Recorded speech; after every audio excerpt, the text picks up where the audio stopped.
ሳዶቅ ጽድቅ፣ ትክክል፣ ልክ፣ በቅንነት ግን ከእግዚአብሔር እንደተላክን በእግዚአብሔር ፊት በክርስቶስ ሆነን እንናገራለን። ሁለተኛ ቆሮንቶስ ምዕራፍ 2 ቁጥር 17። በሳዶቅ የተለያዩ ርዕሶች ትምህርትና ስብከት ይተላለፋሉ። ከተጠቀማችሁ ሰብስክራይብ አድርጋችሁ ተከተሉ። በጣም ከተጠቀማችሁ ለወዳጆቻችሁ ሼር አድርጉት። ሳዶቅ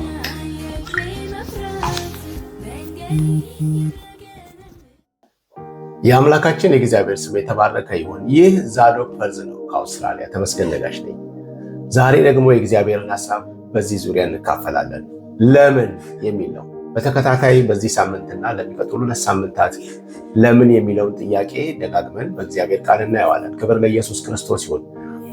ምክንያቱም ከዚህ ጥያቄ ውጭ ስለማንኖር ነው። በአንድም በሌላ መንገድ ወደ ህይወታችን ይሄ ጥያቄ ይመጣል። እግዚአብሔርን እያመለክን አብረን እየሄድን አብረን እየኖርን የምንጠይቃቸው ጥያቄዎች ናቸው። ግን በተለያየ መንገድ እግዚአብሔር እነዚህ ጥያቄዎችን ደግሞ የመለሳቸው ቦታዎችን እንመለከታቸዋለን፣ እንዴት እንደተመለሱ እናያቸዋለን። ስለዚህ በዚህ ሳምንት አንዱን እናያለን፣ በሚቀጥሉት 2 ሳምንታቶች ደግሞ እንመለከታለን። ስለዚህ ለመከታተል እንዲያመቻችሁ ሰብስክራይብ አድርጋችሁ ፎሎ አድርጋችሁ ተከተሉ። የሚቀጥለውንም ተከታታይ ስለሆነ የመጀመሪያውን ክፍል ዛሬ እናያለን። ለምን? ይሄ በጣም ጥያቄው ለሁላችንም ግልጽ የሆነ ጥያቄ ነው። መጽሐፍ ቅዱሳችን ላይ በተለያየ መንገድ ወደ ባሪያዎቹ መጥቷል።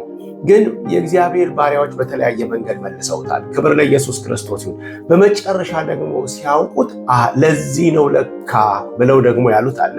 ወይም ደግሞ እኛ ራሳችን ህይወታቸውን ተመልክተን እግዚአብሔር ለካ ይሄንን ሊያደርግ አስቦልናል። ምክንያቱም እግዚአብሔር አምላክን አዋቂ በመሆኑ እንደገፈዋለን እንጂ የሚያውቀውን ሁሉ አናውቅም።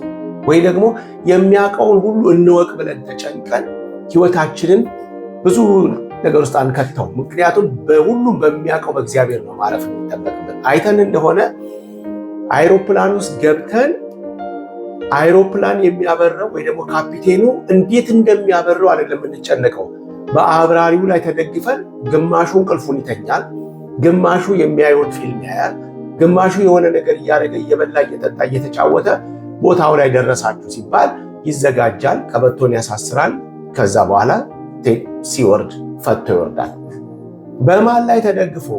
በአብራሪው ወይም በካፒቴኑ ላይ ሐሳቡን ጥሎ ይሄዳል እንጂ ካፒቴኑ የሚያውቀውን ሁሉ ማወቅ አይጠበቅበትም። ወገኖች እግዚአብሔርም እንዲህ ነው። እግዚአብሔር የሚያውቀውን አንደኛ ደረጃ ልናውቀው አንችልም፣ ምክንያቱም ከኛ አእምሮ በላይ ስለሆነ።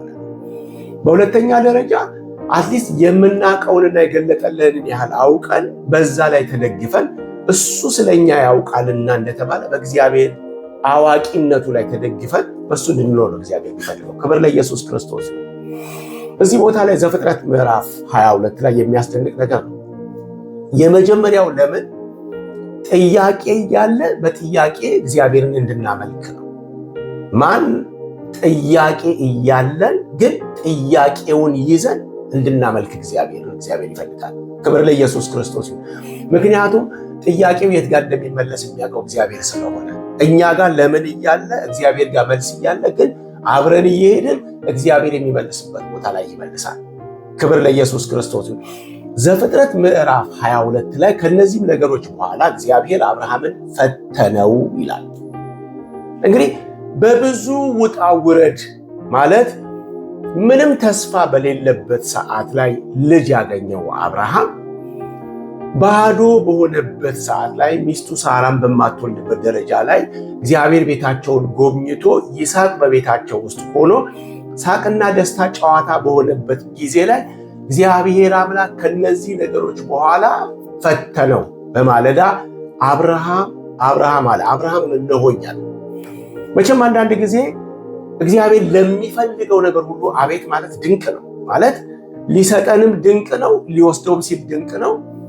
እግዚአብሔር ተልኮ ሊሰጥም ሲል ድንቅ ነው። እግዚአብሔር ተቀመጡ ሲልም ድንቅ ነው። ክብር ለኢየሱስ ክርስቶስ። አብርሃም እንዲህ ነው፣ እነሆኝ ማለት ለምትለው ነገር ሁሉ ይኸው እዚሁ አለ። ከዛ በኋላ እግዚአብሔር ያለው ነገር የሚደንቅ ነው። እነሆ የምትወደውን አንድ ልጅህን ይስሐቅን ይዘህ እነሆ አልክ አይደለ? አዎ። እንግዲህ የምትወደውን አያችሁ። አንዳንድ ጊዜ ይሄ ከነፍሳችን የምንወደውን ነገር እንዴት እንደምንይዘው ሁላችንም እናውቃለን። በጣም የምንወደውን ነገርና ዋጋ ያለው ነገር በጣም እያራቅን ወይ ደግሞ ሰው የማይነካው አካባቢ ነው የምናስቀምጠው። ከዚህ ፍጥረታዊ ከሆነው እንኳን ገንዘብ አቅም እንኳን ብርን፣ ወርቅን ወይ ደግሞ ዳይመንድም ካለ ዳይመንድን የከበረ ነገር በብዙ ቁልፍ ራሳችንን ካላመንን እንኳን የሚቀመጥበት ቦታ ከፍለን በባንክ እናስቀምጠዋለን። ምክንያቱም ውድ ነዋ።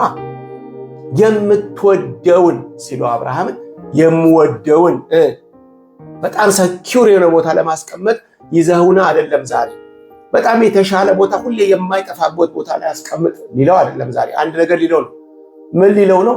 ይህንን ልጅ ይዘህ ወደ ማን ይስሐቅን ይዘህ ወደ ሞሪያ ምድር ሂድ፣ እነሆ በምነግር በአንድ ተራራ ላይ በዚያ መስዋዕትን አድርገህ ሰዋ።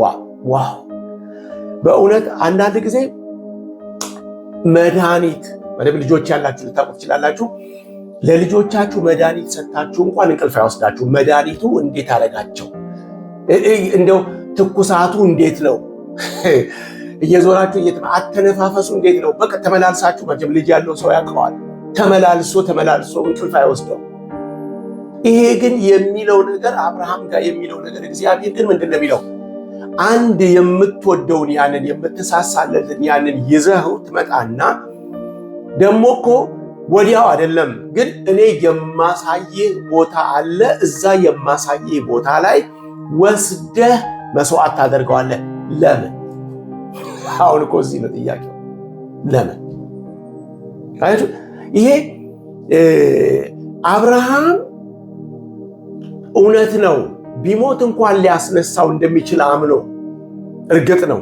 ግን እንደ ሰው ስትመለከቱት ይዞ ይሄንን ልጅ በአንድ እጅ ቢላ በአንድ እጅ ይስሐቅን የአንድ ቀን መንገድ ሳይሆን የሶስት ቀን መንገድ ይዞ መሄድ እግዚአብሔር አምላክን እያሰበ እግዚአብሔር አምላክ ታማኝ እንደሆነ እያሰበ እግዚአብሔር አምላክ የቃል ኪዳን አምላክ እንደሆነ እያሰበ እግዚአብሔር አምላክ ቢሞትም እንኳን ያስነሳዋል ብሎ እያሰበ ቢላ እያየ ወደ ጎን በዚህ በኩል ልጅ እያየ ነፍሱ ተጨንቃ በዛ መካከል መሄድ በጣም አስደናቂ ነገር ነው በጣም።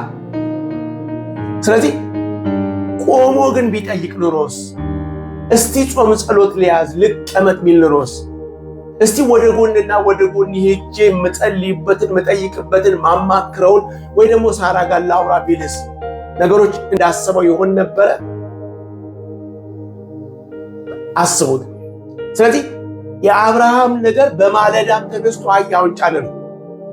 በማለዳ ተነስቶ ልጁን ይዞ ሎሌዎቹን ይዞ እግዚአብሔር ወዳለው ቦታ አብርሃም መንገድ ጀመረ።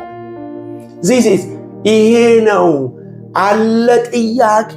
አዎ ሊያስነሳ ይችላል ብሎ አምኖ እግዚአብሔር የታመነ ነው ብሎ ዝም ብሎ መሄድ፣ እግዚአብሔርን እያመለኩ መሄድ እሱ ድንቅ ነገር ነው። ዛሬ እግዚአብሔር አንዳንድ ነገሮቻችንን የሚመልሳቸው ጥያቄዎቻችንን ይዘን እግዚአብሔርን እያመለክን እግዚአብሔር ወዳለው ቦታ ስንሄድ ነው። ክብር ለኢየሱስ ክርስቶስ ይሁን።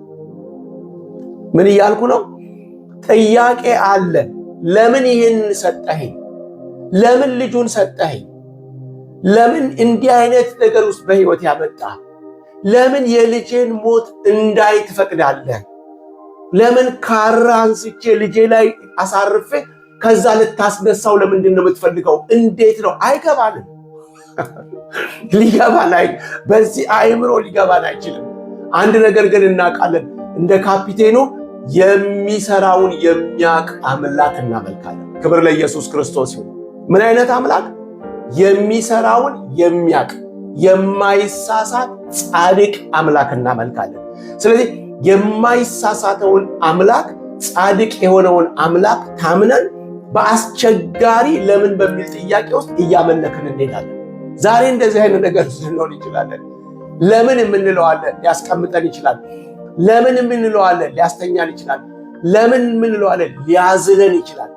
ለምን የምንለው አለ እንደውም አንዳንድ ጊዜ ቁጭ ላለሁኝ እንዴት እንዲህ አይነት ነገር በህይወቴ ይሆናል እግዚአብሔር የለማ ብለን ሁሉ እርፍ ልንተው ሁሉ ሚዳዳን ጊዜ አለ። ግን እግዚአብሔር እንደዚህ ይላል፣ ተነሳ ያዘው ይስሐቅን ቢላው ብይኖር ጥያቄ አይመለስ መንገድህን ጌድ የእግዚአብሔር ወዳለው ቦታ ወይ ደግሞ እግዚአብሔርን እያመለክ ቀጥል። ከነምኑ ከነ ጥያቄው ከነምኑ ካልገባህ ነገር ጋር ዛሬ ወይም ካልገባሽ ነገር ጋር እግዚአብሔር አምልኪው። ይሄ በአንድ እጅ ቢላ ይዞ በአንድ እጅ ይስሐቅን ይዞ ቤት ቀላል ነገር አይደለም። መዝሙረኛው ዳዊት ሲናገር በመዝሙር 119 ቁጥር 71 ላይ ምን ይላል? ስርዓትህን እማር ዘንድ ምንህን እማር ዘንድ ስርዓትህን እማር ዘንድ ያስደሰትከኝ ያባበልከኝ ኖ እንደዛ አይደለም፣ ያስጨነከኝ። አንዳንዱ ያው በዚህ ዘመን ላይ መች ይችላል ስርዓትን እማር ዘንድ በመከራ ያሳለፍከኝ። በሌላው መጽሐፍ ቅዱስ ላይ ግን እግዚአብሔር እንድናቀው እግዚአብሔር እጁን እንድናየው እግዚአብሔር ህልውናውን እንድናየው እግዚአብሔር ማንነቱን እንድናየው ዋው እግዚአብሔርን ለነገ ጭምር እንድንታመነው በማይታለፍ በሚመስል ነገር ውስጥ እናልፋለን።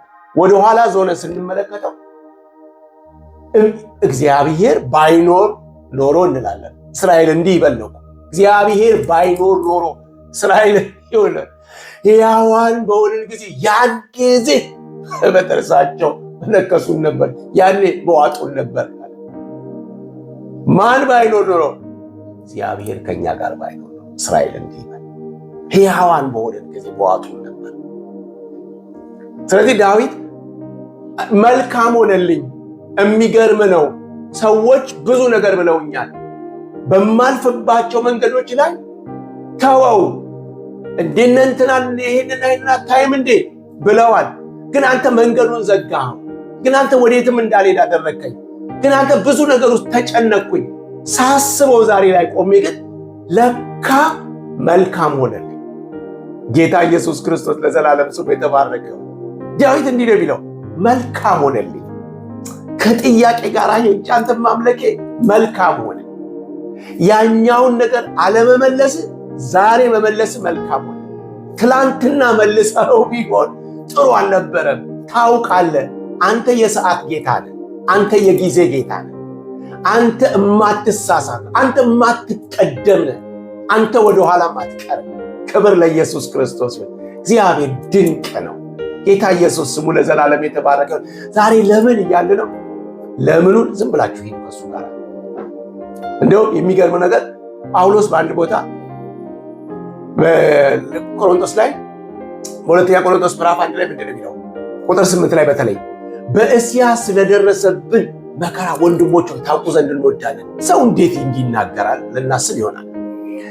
ሌላ ጥሩ ነገር አምጣና ንገረን እንጂ ስለደረሰብን መከራ ጳውሎስ ምን ያደርጋል እሱ ትሉት ይሆናል። አይደለም፣ በዛ ውስጥ የሆነውን ነገር ነው ጳውሎስ የሚያወራው። እነግራችኋለሁ ሰብስቤ፣ አወራላችኋለሁ ሰብስቤ፣ እጫወተዋለሁ፣ እቀኘዋለሁ፣ የእግዚአብሔርን ሐሳብ ሰብስቤያችሁ። ክብር ለኢየሱስ ክርስቶስ ይሁን። የደረሰበትን መከራ ልንገራችሁ። ቤት በእስያ ምኑን ስለ ህይወታችን እንኳ ተስፋ እስክንቆርጥ ድረስ ማይ ጉድነስ ስለምናችሁ። ይሄ እኮ ቢናገረው እኮ ጳውሎስ ይሄ እኮ ሰዎች ከሱ ላይ ጨርቅ ወስደው ለመፈወስ የሚሯሯጡበት ሰው ነው። ይሄ እኮ በጥላው ሰዎች የሚፈወሱ ሰው ነው። ይሄ እኮ እስከ 3ኛ ሰማይ ተነጠቅኩ የሚለው ጳውሎስ ነው። ይሄ እኮ እንዲህ አይነት ታላላቅ ምስጢሮችን እንዴት እንደምገልጥ ተመልከቱ እያለ እኮ ስለ ሐዋርያነቱ የሚናገረው ጳውሎስ ነው የሚናገረው ይሄ። ስለዚህ ምንድን ነው የሚለው? ስለ ህይወታችን እንኳን ተስፋ እስክንቆርጥ ድረስ ያስጠነቅቃል። ጳውሎስ ተስፋ ከቆረጠ እኛ እንዴት ልንሆን ነው? አያችሁ፣ የእግዚአብሔር ሰዎች ጨዋ ናቸው፣ ትምክት የላቸውም። ማንነታቸውን ገልጠው ግን እግዚአብሔር ምን ያህል ታላቅ እንደሆነ በእነሱ ይናገራል። ስለዚህ ጳውሎስ ይናገራል። ምን ይላል? በሕይወታችን ተስፋ እስክንቆርጥ ድረስ ከአቅማችን በላይ ምን ያለ ልክ ከብዶን ነበረ። ከኛ አቅም በላይ ጳውሎስ እንደዛ ነው የሚለው። ከኛ አቅም በላይ ከብዶን ነበረ። ከዛስ የሚገርመው ነገር ይሄ የከበደን ነገር፣ ይሄ የተቸገርንበት ነገር በቁጥር 9 ላይ ምን ይላል? አዎን ሙታንን በሚያስነሳው በእግዚአብሔር እንጂ በራሳችን እንዳንታመን እኛ ራሳችን የሞትን ፍርድ በውስጣችን ሰምተን ነበር። ምን ሰምታችሁ ነበረ? በራሳችን እንዳንታመን የማንተርፍ እስኪመስለን ድረስ የሞትን ድምፅ በውስጣችን ሰምተን ነበር። አንዳንድ ጊዜ እንደዚህ አይነት ቀን የለም። እግዚአብሔር ቢኖር ካንተ ጋር ይሄ ደርሳል። እግዚአብሔር ካንተ ጋር ቢሆን ኑሮ ይሄ ሁሉ መከራ ይመጣል። እግዚአብሔር ካንተ ጋር ቢኖር ኑሮ ይሄና ይሄ ነገር እንደዚህ ይሆናል። እንዲህ ያህል ይከብድ ነበር። እግዚአብሔር ባይኖር ነው እንጂ የሚል ነገር በውስጣችሁ ሰው አይደለም ብቻችሁን እንኳን ሆናችሁ አይሞግታችሁ ባናለ ከሚሆነው ነገር የተነሳ ጳውሎስ እንደዚህ ነው የሚለው፣ በጆሮአችን የሞትን ፍርድ ሰምተን ነበር።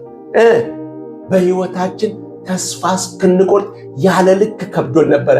ግን ይሄ ሁሉ ነገር የሆነው ሙታንን በሚያስነሳ በእግዚአብሔር እንጂ። ሃሌሉያ! ማለት ዜሮ ነን ስንል ዜሮ አይደላችሁም። እኔ መጥቼ ከእናንተ ጋር ስሆን ትነሳለን። ተስፋ ቆርጠናል ስልን ስትቆርጡ ተስፋ የማይቆረጥበት እግዚአብሔር እንደገና በሱ እንድንታመን ሙታንን ሕያው የሚያደርገው ጌታ መጥቶ ሕያው ነገሮችን ያደርጋል። ስለዚህ የሚደንቀው ነገር ጳውሎስ በቁጥር 10 እና 11 ላይ ምንድን ነው የሚለው? እርሱ ይላል ሁለተኛ ቆሮንቶስ ምዕራፍ 1 ቁጥር 10 እርሱ ይላል ይህንን ከሚያህል ሞት አዳነ። አያችሁ አሁን ጳውሎስ ከምን ሲል ይህንን ከሚያክል ሞት ምን አደረገ? አዳነ።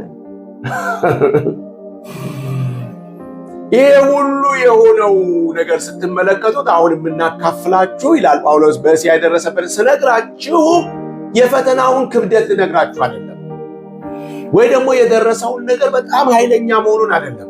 ግን እግዚአብሔር ኃይለኛ ለሚባለው ነገር ሁሉ እሱ ኃይለኛ ነው። በጣም አይቻልም ለሚባለው ሁሉ እሱ ይቻላል። ከዚህ በኋላ በቃ የተባለ ነገር ሁሉ እሱ መጀመሪያው። ሃሌሉያ!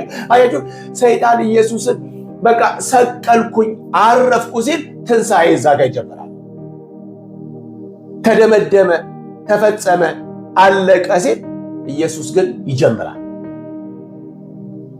ስለዚህ ጳውሎስ ምንድን ነው የሚለው? እርሱ ይህንን ከሚያህል ተስፋ ከመቁረጥ የሞትን ድምፅ በጆሮአችን ከመስማት አዳነን። እሱ ብቻ አይደለም የሚለው፣ ከዛ በኋላ የሚቀጥል ነገር ይናገር፣ ያድነናል። ከዚህ በኋላ ጳውሎስ ብትሉት ትላንትና አቤኔዘር ነው አይተነዋል። ትላንትና አቤኔዘር ነው የረዳን ነው። ትላንትና ያልገባን ነገር እያለ እንዴት እንዲህ ይሆናል? በጆሮአችን የሞትን ፍርድ ሰማን፣ ተስፋ ቆረጥን፣ ያለ ልክ ከበድን፣ እግዚአብሔር የለም እንደ እስክንል ድረስ ያልናቸው ነገሮች ሁሉ አለፉ። ለምን የምንለውን ዛሬ ግን ቆመን ስንመለከተው ይህንን ከሚያህል ሞት አዳነን። ለምን? በራሳችን እንዳንታመን ሙታንን በሚያስነሳው በሱ እንድንደገፍ በሕይወታችን አስነሳን። ስለዚህ ዛሬ ቆመን እንናገራለን። ያድናል፣ ይታደጋል፣ በሰማይና በምድር ድንቅን ያደርጋል ስንል አናፍርም። ምክንያቱም እኛን አድኖናል ይላል ጳውሎስ። ዋው ድንቅ ነው። ስለዚህ ወደ አብርሃም ስንመለስ 3 ቀን ድረስ አብርሃም በዚህ ቢላውን በዚህ ይስሐቅን ይዞ መንገድ ይሄዳል። ጥያቄ ይዞ እያመለከ እንደውም ከነቃሉ ሲናገር በመጨረሻ ላይ እግዚአብሔር ከሩቅ ቦታውን አሳየው፣ ሞሪያምን አሳየው። አካባቢውን ሄደን ብንመለከተው ያው ጥቂት ጊዜያትም ቢሆን ዞር እንዳየ ነው። አስቸጋሪ መንገድ ነው። በጣም ድንጋያማ መንገድ ነው። ኮረብታ መንገድ ነው። ከፍታና ዝቅታ መንገድ ነው። ለምለም ጥላ ያለው ምናምን ብቻ አይደለም። በጣም ደረቅ ነው። ድንጋይ ነው። በዛ ድንጋይ ደረቅ ምድር ላይ እየሄዱ ልጁ አባቱ ጋር እያወራ እየተፈተነ የሚሄድበትን መንገድ አብርሃም 3 ቀን፣ በአንድ ቀን ቢገላገል ጥሩ ነው፣ በ2 ቀን ቢገላገል ጥሩ ነው፣ እግዚአብሔር የሚያሳየው ቦታ እስኪደርስ ድረስ 3 ቀን ይጓዝ ነበረ። ከሩቅ ቦታዋን ተመለከተ። ከዛ በኋላ እንደዚህ አለ፣ እናንተ በዚህ ቆዩ፣ እኔና ልጄ ሰግደን እንመጣለን። አያችሁ፣ የሚገርመው ነገር ስግደት ለመጀመሪያ ጊዜ ወይም አምልኮ የሚለው ቃል እዛ ላይ ነው የተጠቀሰው። ስለዚህ ስግደት ምን አይነት ስግደት? በመሰዋዕት የሚሆን በመታዘዝ የሚሆን እግዚአብሔር ወዳለው ቦታ የሚደረስ ስግደት በሆነ አምልኮ ጥያቄን ይዞ እግዚአብሔር ፊት እግዚአብሔር የሚፈልገውን ነገር ሳያጎሉ በመስጠት እግዚአብሔርን ማምለክ። ጌታ ኢየሱስ ክርስቶስ እንደዚህ ይባርካል። ስለዚህ ሄዱና ልጁን ይዞ እነሱን አስቀምጧቸው ይዞ ሄደ። ከዛ በኋላ ቦታው ላይ ደረሰ። እንጨቱን ረበረበ፣ ልጁን አጋደመ። ምን አይነት ትሁት ልጅ ነው! ለመታረድ የሚተኛ ለመታረድ የሚጋደም አባቱ ቢላ ሲያወጣ ዘሎ የማይዝ ምን አይነት ልጅ ነው ልጅ! ስለዚህም አብርሃምም ቢላውን ሲያነሳ ሰማይ ተነቃነቀ። ለምን የሚለው አለቀ። ሰማይ ተነቃነቀ። አብርሃም አብርሃም አለ። ያን ቀን ብትጠይቁ አብርሃም ሳይሆን እግዚአብሔር በአብርሃም ተነካ። አብርሃም ሳይሆን እግዚአብሔር በአብርሃም ተደነቀ። አብርሃም በእግዚአብሔር ሳይሆን እግዚአብሔር በአብርሃም ተገረመ። ስለዚህም ሰማይ ተነቃነቀ። ተው፣ አንድ ልጅህን ለኔ ልትሰጠኝ አልከለከልክም። ተው፣ እጅህን ከልጅ ላይ አንሳው፣ ቢላህን ከልጅ ላይ አንሳው። አሁን እንደምትፈራኝ አወቅኩ። ከአባቱ ቤት ሲወጣስ አላለውም። ከሎጥ ጋር ሲለይስ አላለውም። ዛሬ ግን እንዲያለው አሁን እንደምትፈራኝ አወቅኩ። ለምን የሚል ጥያቄ ይዘህ ዝም ብለህ መጣ። እንደማስነሳው ታምነህ ዝም ብለህ ከጥያቄ ጋር መጣ። ወደዚህና ወደ ግራና ወደ ቀኝ ሳትሮጥ ይሄ ነገር ደረሰብኝ ብለህ ብዙ ነገሮች ሳትል እግዚአብሔር እንዴት ይጠይቀኛል ብለህ ሳትል መጣ። ተደነቅኩ፣ ተገረምኩ። በማን ልማል? ከኔ በሚበልጥ ነገር ልብል አልችልም። በማን ልማል አለ እግዚአብሔር። ስለዚህ ልጁን ተወው። አሁን መልሱ እዛ ጋር አለልን። የት አለ? ዞር በልና ተመልከት። በእሳት ጻቤቅ የተያዘ አንድ በግ አለ። እሱን ውሰደውና ረደው። በትንሣኤ ምልክት ልጁን ይዞት ሄደ። በጉን አረደ፣ ተመለሰ። ሰግዶ ልጁን ይዞ ተመለሰ። እግዚአብሔር ያለው ቦታ ላይ እግዚአብሔር የሚፈልገውን ይስሐቅ ይዞ ሲገኝ ምንም ጥያቄ በውስጡ የልጁ ጥያቄ ብዙ ነገሮች ቢመላለሱበት እግዚአብሔርን እየታመነ ከነፍሱ ጋር እየተሟገተ እዛ ቦታ ላይ ሲደርስ እግዚአብሔር መልሱን አሳየው። አብርሃም ሲመለስ ያን ጊዜ ልጅህን ሰዋ ሲል እግዚአብሔር ለምንድን ነው ሲለው እግዚአብሔር እዛ ጋር የመስዋዕቱን በግ አዘጋጅቶ ነበረ። እስኪሄድ ድረስ ቦታው ጋር እስክደርስ ግን መልሱን አላገኘሁም ነበረ። እዛ ጋር ደረስኩ ላገኘው ይላል። ዛሬ እንደዚህ ነው ወገኖቼ። ጥያቄ አለ። ለምን የምንለው ጥያቄ አለ። ኦፍኮርስ ሁላችንም አለን። ያንን ጥያቄ ወገኖቼ ሆይ ወደኋላ እንዳንል፣ እጆቻችንን እንዳያዝለን፣ እግሮቻችንን እንዳያዝለን፣ ስንመለከተው ልባችንን የሚያርደን እንዳይሆን፣ ወይ ምናልባት ልጆቻችንን እያየን ይሆናል፣ ወይ ምናልባት የሆነ ያልተሳኩ ነገሮች እያየን ይሆናል፣ ወይ ምናልባት እግዚአብሔር የሚፈልገውን አምጣ ያለውን ነገር ሳስተን ሊሆን ይችላል። በሕይወታችን ብዙ አይነት ጥያቄዎች ይኖራሉ። ለምን የምንላቸው ጥያቄዎች አሉ። ግን አንድ ነገር ልበላችሁ፣ እንደ አብርሃም መንገድን እንሂድ። እግዚአብሔርን እያመለክን እንቀጥል። የእግዚአብሔርን ሐሳብና ፍቃድ በሕይወታችን እያደረግን እንሂድ። እግዚአብሔር የሚፈልገው ቦታ፣ እግዚአብሔር ያሰበው ቦታ ስንደርስ፣ እግዚአብሔር ሊመልስ የፈለገበት ቦታ ላይ እግዚአብሔር ለምናችንን ያጠፋዋል። የጠየቅነውን ጥያቄ መልሱን እዛ እናገኘዋለን። ይጠፋል። ጳውሎስ እንደዛ አለ። ይህንን የሚያህል ነገር ደረሰብን፣ ግን በራሳችን እንዳንታመን ብንሞት እንኳን ሊያስነሳ በሚችለው በእሱ እንድንደገፍ ነው፣ ልንጠፋ አይደለም። ክብር ለኢየሱስ ክርስቶስ ይሁን። ዛሬ ከጥያቄዎቻችን ጋር እግዚአብሔርን እያመለከን እንሂድ። ለምናችንን መልሱን እግዚአብሔር ያለ ቦታ ላይ ስንደርስ እናገኘዋለን። ጸጋ ይብዛላችሁ። ሁለተኛ ለምን የምንለውን ጥያቄ እሱን ደግሞ በሚቀጥለው ሳምንት እናየዋለን። ሰብስክራይብ አድርጉት፣ ሼር አድርጉት። በሚቀጥለው ሳምንት እንገናኛለን በክፍል 2። ጸጋ ይብዛላችሁ። ተባረኩልኝ።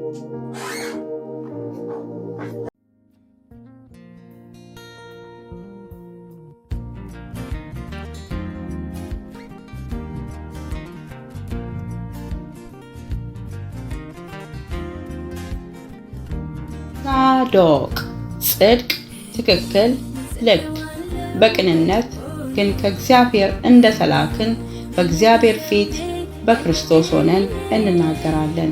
2 ቆሮንቶስ ምዕራፍ 2 ቁጥር 17። በሳዶቅ የተለያዩ ርዕሶች ትምህርትና ስብከት ይተላለፋሉ። ከተጠቀማችሁ ሰብስክራይብ አድርጋችሁ ተከተሉ። በጣም ከተጠቀማችሁ ለወዳጆቻችሁ ሼር አድርጉት። ሳዶቅ